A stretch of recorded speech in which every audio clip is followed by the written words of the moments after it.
থেকে ৮ বছরের বেবির জন্য আমি প্যান কার্ড সেলোয়ার সেলাই করব। তো দেখতে থাকুন কিভাবে আমি সেলাই করি। সেই আলাদা, আলাদা পার্টগুলোকে জয়েন করব। তো এখন একটু ধরে, ধরে সুন্দরভাবে লক্ষ্য করে জয়েনটা করবেন যাতে কাপড়ের সাইড দিয়ে জয়েনটা পড়ে না যায়। তো এখন জয়েন্ট হয়ে গেছে। একটা চাপ সেলাই দিয়ে নেব মাঝামাঝি অংশে। আমি একটা করে সেলাই করে দেখাচ্ছি। আপনারা মনোযোগ সহকারে ভিডিওটা দেখবেন তাহলে কাজটা শিখতে পারবেন। তো একটা করে সাইড জয়েন করলাম। আর একটা করে আমি পার্ট দেখাচ্ছি। তো এখন আমি এখানে পায়ের মুহুরিতে আলাদা একটা পট্টির কাপড় জয়েন করেছি। এক সাইড জয়েন করেছি, অপর সাইড স্কিপ করে দিয়েছি। এখন সেই পট্টির কাপড়ের উপরে আমি একটা চিকন করে কিনার ঘেঁষে চাপ সেলাই দিয়ে নিব। তো চাপ সেলাই দিয়ে নিলাম। এখন সেই কাপড়টাই আমি আবার ভেঙে একটু ভিতরে কাঁচা অংশ ঢুকিয়ে তারপরে চাপ সেলাইটা দিয়ে নিব। তো চাপ সেলাইটা দিতে, দিতে একটা কথা আপনাদের মাঝে শেয়ার করি। আমি সেলাই কাজের ভিডিওগুলো দেই। আপনাদের কাছে যদি ভালো লাগে আপনারা চাইলে টাইমলাইনে শেয়ার করে রাখতে পারেন বা অন্যদেরকে শেয়ার করে দেখার সুযোগ করে দিতে পারেন। দেখে, দেখে এরকম সেলাই কাজগুলো আপনারা শিখতে পারবেন। তো এখন আমি এখানে চিকন করে একটা মুহুরিতে সেলাই করে দিলাম। আমার কাছে ডাবল সেলাইটা অনেক ভালো লাগে, সেজন্য দিয়েছি।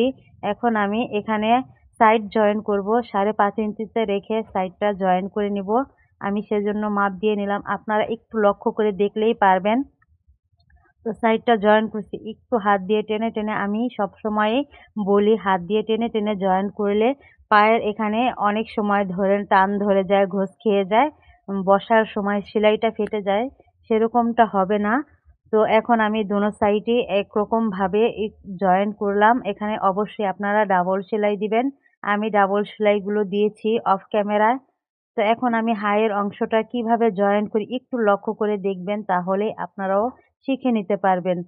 তো হাইয়ের অংশটা ধরে সুন্দর করে একটু হাত দিয়ে টেনে নিবেন। টেনে নিলে সেলাইটা খুব সুন্দর হয়। তো এখন আমি একটু ধীরে সুস্থে ধরে, ধরে ভিডিওটা একবার না বুঝলে বারবার দেখে একটু প্লে করে তারপরে বুঝে নিবেন। তো তাহলেই বুঝতে পারবেন কিভাবে আমি প্যান কার্ড সেলোয়ারটা সেলাই করলাম। আমার এটার কাটিং ভিডিও দেওয়া আছে। আপনারা চাইলে কাটিং ভিডিওটা দেখে নিতে পারেন। তো এখন আমি এখানে রাবার জয়েন্ট করব। এখানে আমি রাবারের জন্য নিচ্ছি ৯, ৯, ১৮ ইঞ্চিতে। ১৮ ইঞ্চিতে নিলেই ঠিকমতো হবে। এখানে ৬ থেকে ৭ বছরের বেবির জন্য ১৮ ইঞ্চি নিলেই হবে।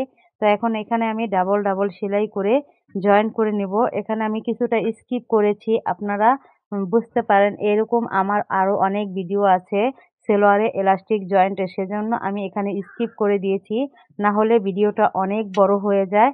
একটু হাত দিয়ে টেনে, টেনে সেলাইটা করবেন। কেমন হয়েছে সবাই কমেন্ট বক্সে জানাবেন। ধন্যবাদ। ভালো লাগলে চ্যানেল